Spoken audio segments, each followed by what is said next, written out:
On May 12, 1986, 20 people set out before dawn to climb Mount Hood in Oregon. 15 of them were high school students, and the climb was a school requirement. 36 hours later, rescuers were digging frozen teenagers out of a hole in the snow. 9 people were dead in the second deadliest mountaineering accident in North American history. How does a school trip end like this? Mount Hood rises 11,240 feet above northern Oregon, about an hour's drive from Portland.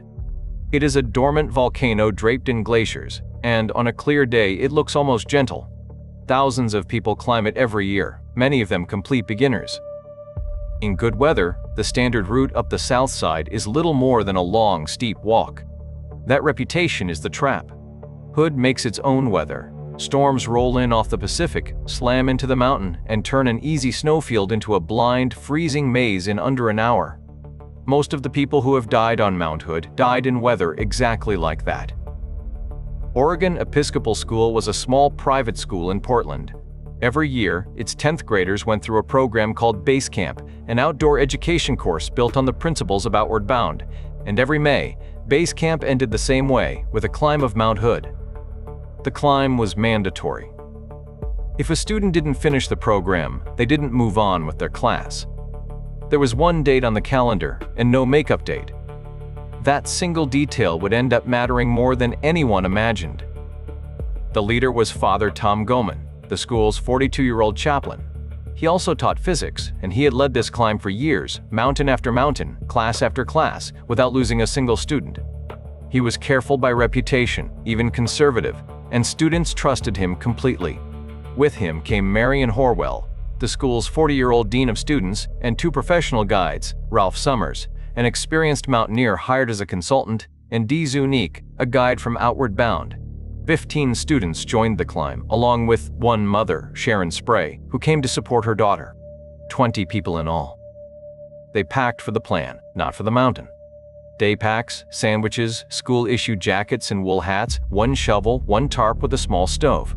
The plan said they would stand on the summit by early afternoon and be back at the lodge before dinner.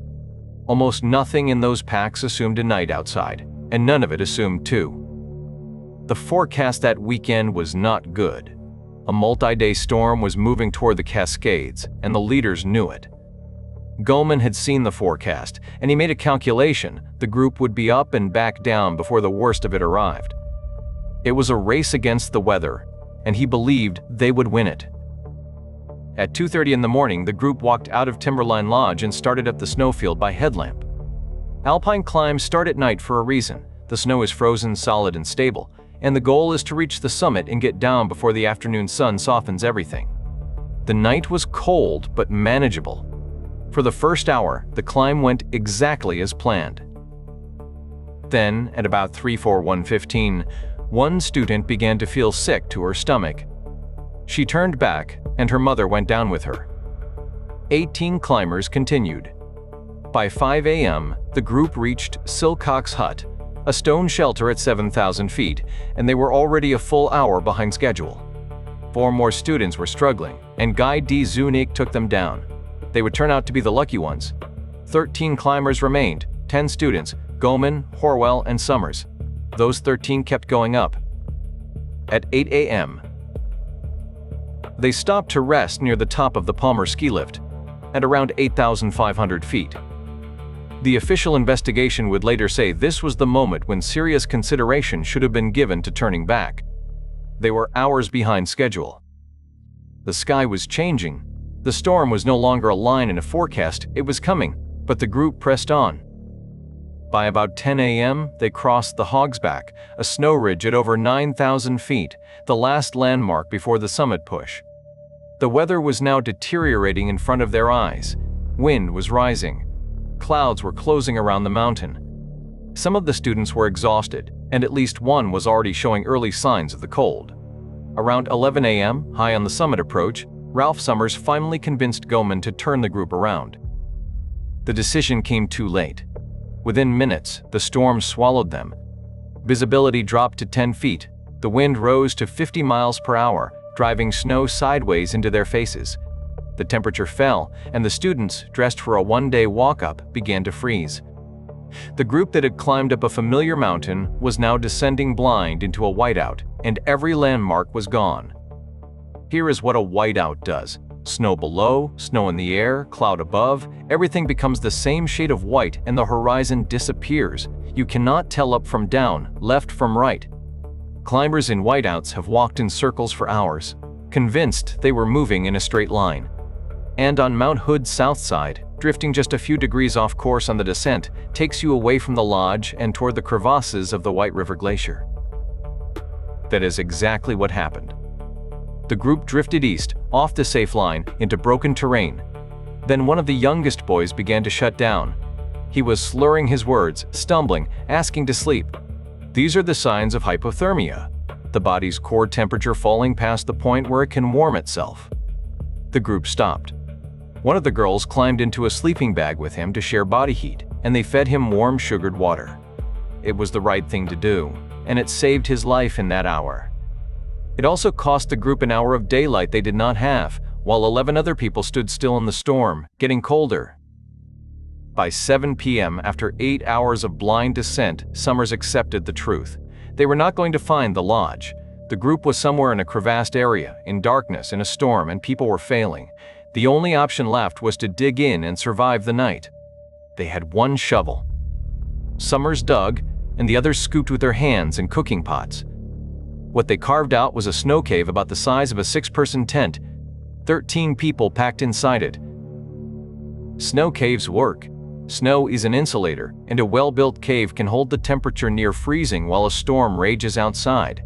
But this cave was dug in desperation, too small and too shallow.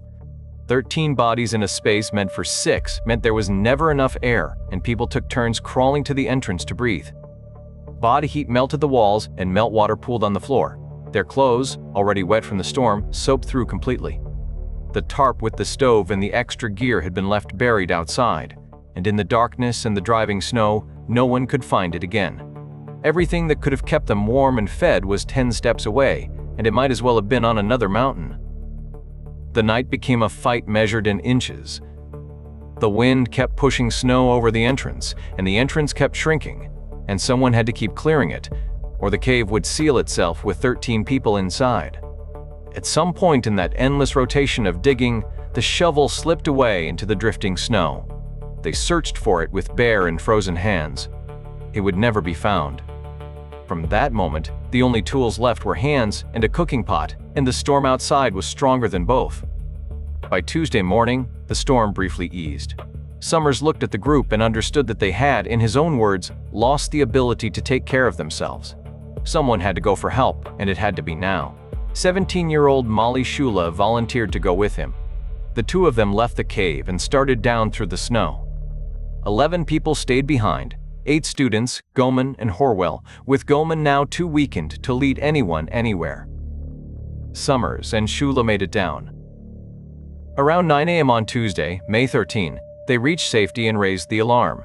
Rescue crews scrambled. Portland Mountain Rescue, the Air Force Reserve's 3/4th Rescue Squadron, sheriff's teams, snowcats.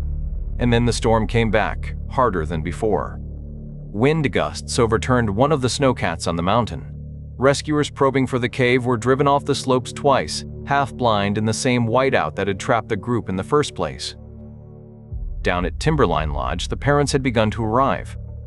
They sat in a building full of reporters and rescue radios, listening to the storm push against the windows, waiting for news that did not come. The one man who knew roughly where the cave was, Ralph Summers, went back up the mountain with the searchers, but the storm had reshaped the slopes and buried every landmark, and in a featureless field of white, roughly was not enough. For the 11 people somewhere under that snow, an entire day passed. Then a night, then another day. On Wednesday morning, the weather finally broke, and the searchers swarmed the upper mountain. Within hours, they found 3 of the students, outside the cave, curled in the snow. All 3 had frozen. For a few terrible minutes, early radio reports called them survivors. They were not. And the discovery raised a question nobody could answer. Where was the cave, and why were 3 people outside it?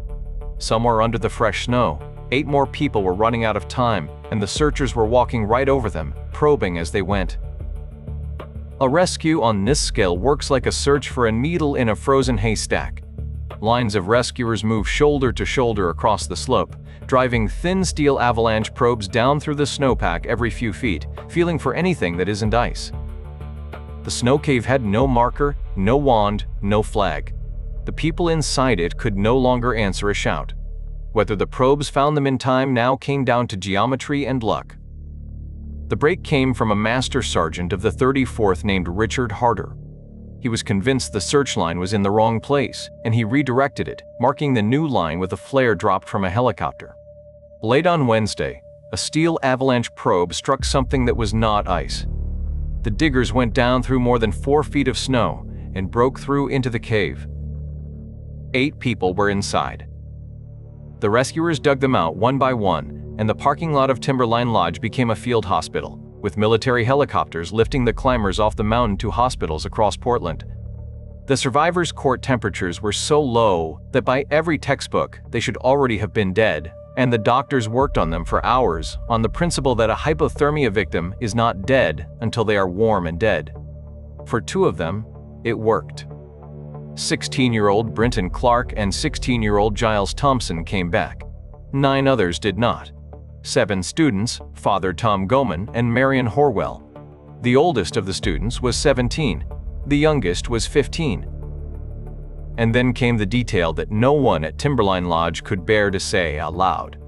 When the rescuers mapped the position of the cave, it sat about 300 meters from the top of the Palmer ski lift. 300 meters. In the Whiteout, the group had dug their shelter a few minutes' walk from a lift station that stood there, silent, the entire time. They never knew it was there, because in that storm, the mountain would not let them see it. The official inquest placed the blame on Father Goman for failing to turn back in the face of the storm. The American Alpine Club's investigation dug deeper, and its picture is harder to look away from.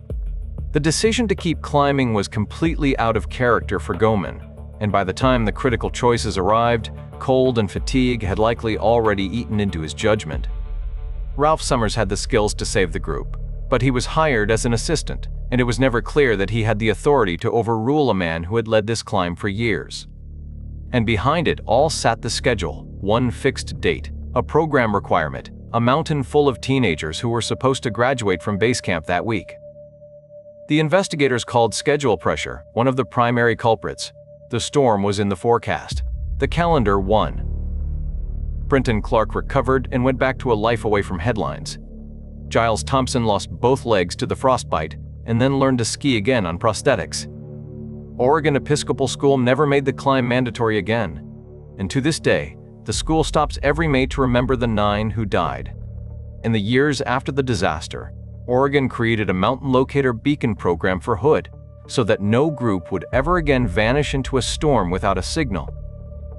20 people walked out of Timberline Lodge in the dark on May 12, 1986.